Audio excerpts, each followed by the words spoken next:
Nigeria's political scene seems to be witnessing a kind of formation of a formidable coalition poised to challenge President Bola Ahmed Tinubu in the 2027 general elections.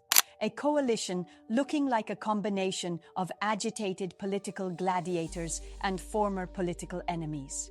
Spearheaded by former Vice President Atiku Abubakar and ex-governor of Kaduna State, Nasir El-Rufai, bring together a diverse array of political heavyweights united by a common goal. This goal is solely to restore democratic principles and counter what they perceive as autocratic tendencies in the current administration, and to curb, if not to stop, the incessant armchair decisions by President Bola Tinubu and his cohorts.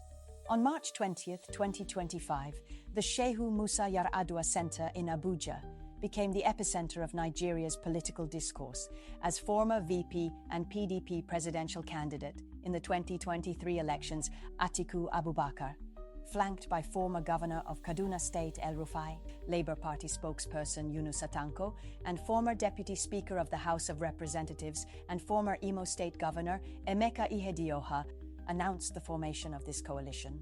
Don't forget, these are members of diverse political backgrounds. The assembly also included notable figures such as Babachir Lawal, former secretary to the government of the Federation, Salihu Usman, former Director General of the Progressives Governors Forum, and Adamu Waziri, former Minister of Police Affairs.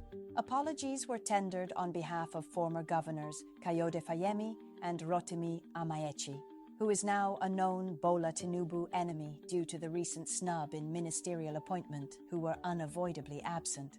The coalition's formation is a direct response to President Tinubu's recent declaration of a state of emergency in Rivers State, a move that has been widely criticized as a blatant abuse of power and an unconstitutional maneuver to dismantle a democratically elected government. On March 18, 2025, Tinubu announced the suspension of Rivers State Governor Siminalayi Fubara, his deputy, and all state lawmakers, citing escalating security concerns and political instability. This unprecedented action has been perceived by many as an overreach of executive power, with critics arguing that it undermines the very fabric of Nigeria's federalism, which was further perceived as a move to compensate Nyesom Wike, Bola Tinubu Minster of the FCT, in the ongoing political rift with his successor and supposed political godson.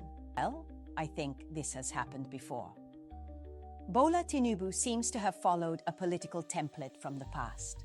According to sources, this is not the first time Nigeria has witnessed such federal intervention in state affairs. In 2004, President Olusegun Obasanjo declared a state of emergency in Plateau State, suspending Governor Joshua Dariye amidst ethnic and religious violence. Similarly, in 2006, Ekiti State saw its governor, Ayodele Fayose, suspended under emergency rule due to political crises.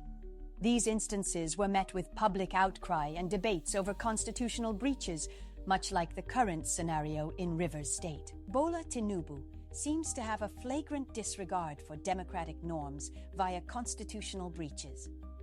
How? Legal experts and opposition figures like Atiku Abubakar and Nasir El-Rufai and other members of this newly founded coalition argue that Tinubu's invocation of emergency powers does not meet constitutional requirements. According to Section 305 of the Nigerian Constitution, as amended, which grants the president authority to declare a state of emergency, that part of the Constitution limits such actions to extreme circumstances like war, external aggression, or a total breakdown of public order.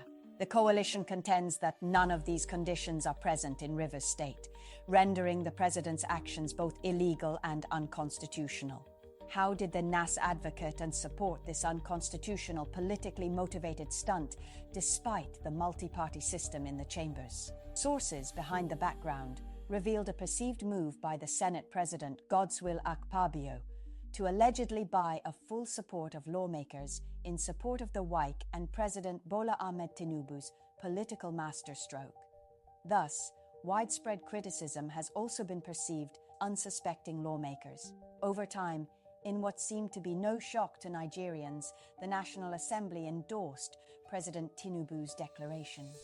On March 20th, 2025, both the Senate and the House of Representatives approved the state of emergency, allowing federal authorities to assume control over Rivers State for an initial period of 6 months. This endorsement has raised concerns about the erosion of checks and balances within Nigeria's democratic institutions, with some accusing the legislature of being a rubber stamp for executive overreach, going further to confirm speculations about a very reasonable number of the NASS being bought over. At the center of the coalition's agenda is a resolute commitment to uphold democratic principles and the rule of law. In their joint statement by former VP Atiku Abubakar, they emphasized that the president's actions constitute a brazen assault on democracy and called on all Nigerians of good conscience to resist this encroachment on the nation's constitutional framework. He went further to argue that the Nigerian constitution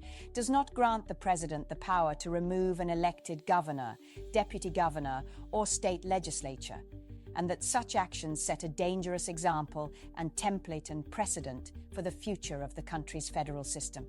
As Nigeria approaches the 2027 general elections, the emergence of this coalition signifies a pivotal moment in the nation's political trajectory.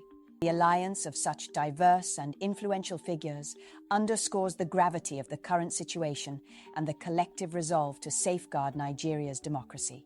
The coming months will undoubtedly be marked by intense political maneuvering, public discourse, and a massive test of the resilience of Nigeria's democratic institutions, which will further make or mar the political system in the country, to either restore the initial multi-party system or pave way for the political monopoly of the APC and President Bola Ahmed Tinubu-led administration.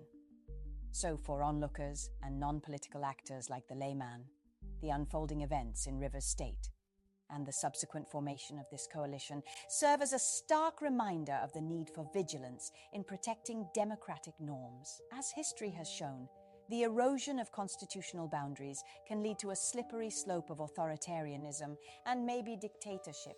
It is therefore incumbent upon all Nigerians, regardless of political affiliation and border, to remain engaged, informed, and steadfast in the defense of the nation's hard-won democratic values, and to also put hands on deck to ensure the restoration of the rule of law and democratic stability.